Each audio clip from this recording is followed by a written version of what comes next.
Good evening, Kenton community. My name is Sabatino Samato. I am your superintendent, and this is your weekly update. As we discussed in our previous update, today is going to be an update really focused on reopening, all of us coming back, because by next week at this time, we're all back in a hybrid. Now, of course, still in a hybrid form, but we're back in school. All of our grade levels are back in school. So we have a lot of topics to cover today. Number one, I want to talk about that 5 through 12 return. Then we're going to get a little bit deeper into the hybrid and VLA, the need to know for each of those families, the hybrid families and the Virtual Learning Academy families. Then I want to provide our community with a testing update and give you all the results that we've had so far, the amount of tests that we've done. And then we're going to finish off with some recognitions. And then I want to just share some information about our Family Support Center. That's going to be at the end of our update today. So let's get right into it. First, our grade 5 through 12 return to school. And folks, we are so excited. On Monday, January 4th, everyone in our district, all of our grade levels will be returning. Now, when we say that, let's be very clear. We're still in a hybrid. I want everyone to be clear about that. So on Monday and Tuesday, our A students come. Wednesdays they will still remain our asynchronous, mixed asynchronous and synchronous learning on Wednesdays. And then Thursday, our B students come back. So that our 5 through 12 is going to function that exact way. Our grades K through 4, they returned right before break, and everything went very, very well. Very well. Kudos to those administrators, those teachers in our elementary schools, and for the families, because no matter what, this is a transition. Even though we're trying to get back to normal, this is still a transition to come out of a fully remote setting and then back into school. So great job, kiddos. Great job, schools. We got to keep this going. Letters have been sent to all of our middle and high school families returning that are returning on January 4th, detailing everything that you need to know about the return to school. These are all also on the home pages for your school. So our district website, and we have home pages for each schools. You'll see all of these letters that you need to know. There's also, for our 5 through 12 students, there's a short video presentation which includes a great deal of detail about the return to school. You can find that video presentation along with a lot of other information on returning to school at ktufsd.org/return.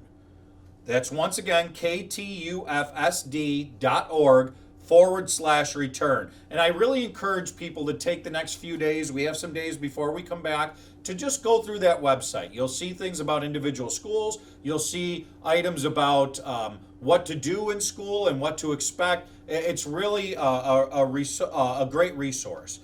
And folks, here's the wonderful thing. We have to continue to work together, not only as a school district, but also as a community. We see that rates are dropping. That is because of all the hard work that everybody's been doing to make sure that we're really slowing the spread. And we can't stop now. We really need to focus on making sure that we're focused on returning to school. So some more information for our hybrid and VLA families. And remember, VLA families, if you are VLA and you want to return to hybrid, the first thing I want to tell you is that is possible. Make sure that you get in touch with your school and indicate to them that you want to return back to hybrid. Now, folks, it can't happen overnight because different things need to happen. You need to be put into the back into the class, even though we're saving your spot in that classroom, making sure that everything is great and up to par with the computer system, but also transportation. We have to make sure that transportation is that all the routes are done so that your child will be picked up. But our VLA students, I want you to know that hybrid. You should have already received the information if you're a 5 through 12 student about transportation. So you should have received your bus letter, and those students that are being transported by bus, you would have received it this week. And also know and remember, A students come on Monday and Tuesday, B students Thursday and Friday. And once again, folks, whenever you're in our schools, non-negotiably, um, even if you've already had the virus, even if you are cleared by doctors, you must always have a mask on. Always. It's non negotiable.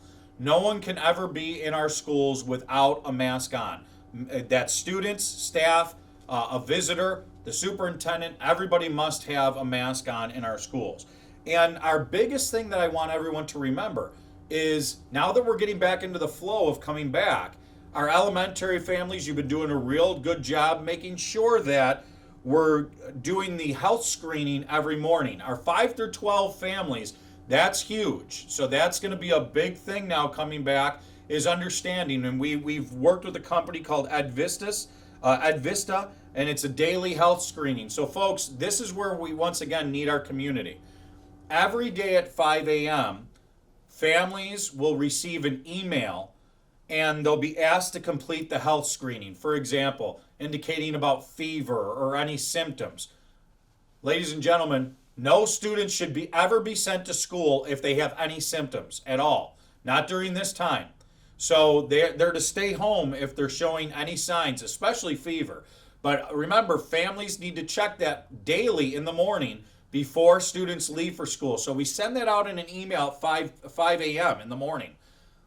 Now here's the thing. You will get a backup text that comes out at 6:30. But I'm asking families if there's any way that you could finish that prior, do that attestation prior to 6:30 a.m. That would really be helpful. You see, the district, when we email it and it's completed through email, it's of a lesser cost than when we have to actually send a text message out and have you complete it through text message. It's not a must. We do it as a backup. We want it to be as convenient as we can for our families, but I'm also going to be fully transparent with you. Anything that you can do to help us in that would be great. Either way is acceptable, but if you can, make sure you it's non-negotiable. We need all families to do it in the morning. But if you can do it prior to 6:30 a.m. before you get that text message reminder through the email, that is great. More details on the safety protocols and requirements can be found on our requirements for in-person attendance, also under the reopening tab on our website.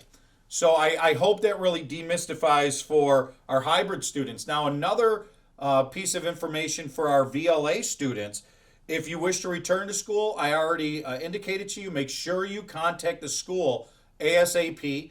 And there's never a time that's too late to get in hold of your principal. Also, we will be sending out information. This has been a big question. What will happen for second semester? So folks, we'll send information out to our VLA families of their intent on continuing VLA or coming back to school. That'll be sometime in the middle of January, so I want you to expect that. But I'm really encouraging people as we see rates are going down. But remember, the biggest thing aside from rates, the guidance. The guidance shows that it is absolutely very safe, based on data, based on research. Schools are the safest place really in our community right now. And folks, I just want to finish this section by saying this.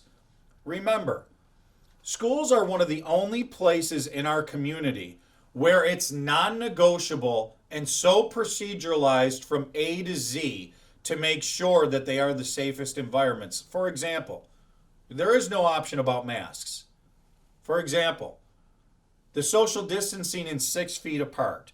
For example, making sure that procedures on cleaning and disinfecting are followed really routinely, very routinely, not only during the day but at night. For example, even staff contributing, our teachers, our teacher assistants, our teacher aides, our cafeteria, and of course our maintenance staff, with making sure that we're keeping our environment as clean as possible. So really, once again, kudos to all of our school community. Thank you, families, for your faith in us. But I promise you, the research does not lie. Schools are a very safe place to be. And thank you to all of our staff for making that possible. Now, the next section is a testing update.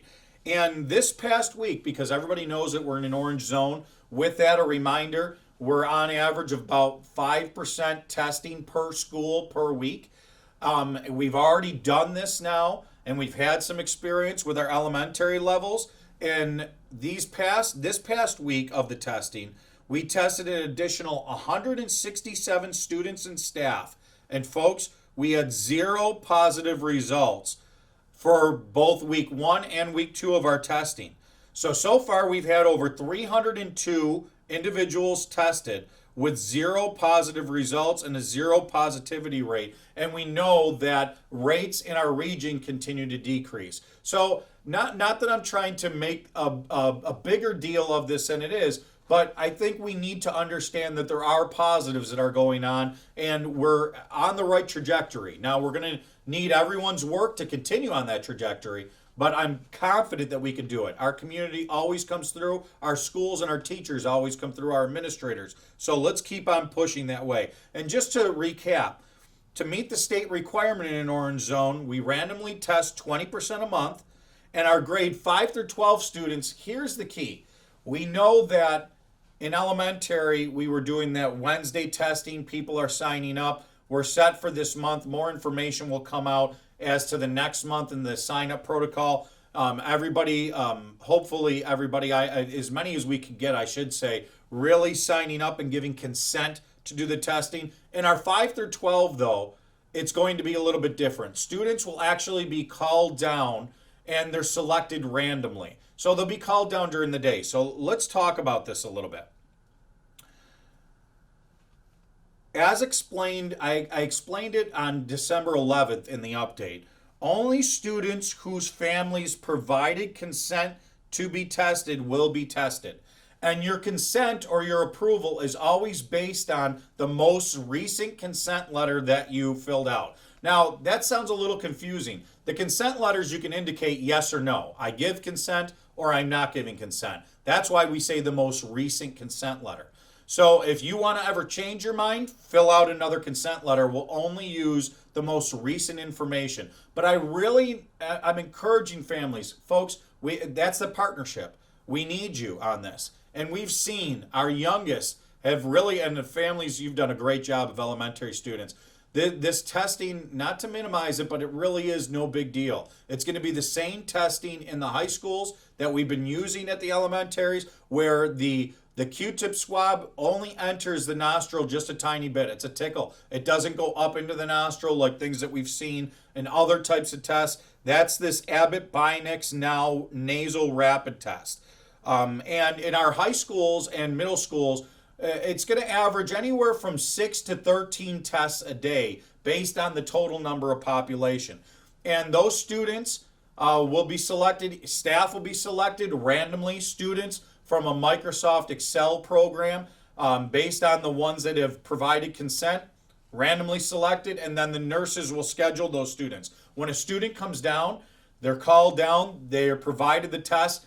The difference is during the school day, that student needs to stay with the nurse until the test result is there. If it's a negative, they'll be sent back up to class. They're given a note saying they were tested today in school and they received a negative, they had a negative test. In the event that we do have a positive result, that student stays there. They are isolated from other students, and we call the home right away. I'm going to need your help. Folks, if you ever get a call like that, we need somebody to come to the school right away. Of course, for your child's safety, but also the safety of others. It is really a community effort here. And I'm hoping that we don't see that. Remember, folks, don't send children to school if they're symptomatic. Don't send them for testing if they're symptomatic. You work with your primary care physician, with some of our providers out in our community. They do other testing. That's not what schools are for. We're doing the testing only to meet that requirement in order for us to stay open. So please do not send students to school that are symptomatic. I can't really stress that enough. So please help us with that. In the event of a positive, we'll call a family. The family will come, pick up the student, and then, of course, seek other medical attention. So that's the real crux of the update. We're starting with our secondary, all of our middle and high school students, as well as our elementary students. All of our A students are coming on January 4th. That'll be for Monday, Tuesday. All of our B students will be next week, Thursday and Friday. So by the end of next week, all of our students will have been back to school and will be back in the mode of school. And folks, we're going to need your patience with this because, like I said earlier in this update, it is a transition. And I'm encouraging teachers to take the time to transition students into school. This isn't about just about curriculum at this point. It's about getting used to the procedures, the routines, getting used to each other, and really understanding what it's like to function in school during a pandemic. Because students, kiddos, that's where we need you. The focus needs to be elevated higher than it's ever been elevated before. And we need us working together as a team, and I'm confident you're Kenton kids. You can do it. And I know you'll do it. So, ending with these last two components. First, our recognition of our scholar athletes. Congratulations to the following teams who received New York State Scholar Athlete Team Awards. Folks, this is one of the highest distinctions a team can receive because they're not only doing well on the field or in their sport, but their academic success in the classroom is also second to none. And it's based on GPA. And by the way, standards have increased to be able to get into and recognized as a scholar athlete in teams. So from Kenmore East, congratulations to boys soccer, girls soccer, and girls tennis. From Kenmore West, boys cross country, girls cross country, golf, boys soccer, girls soccer, and girls tennis.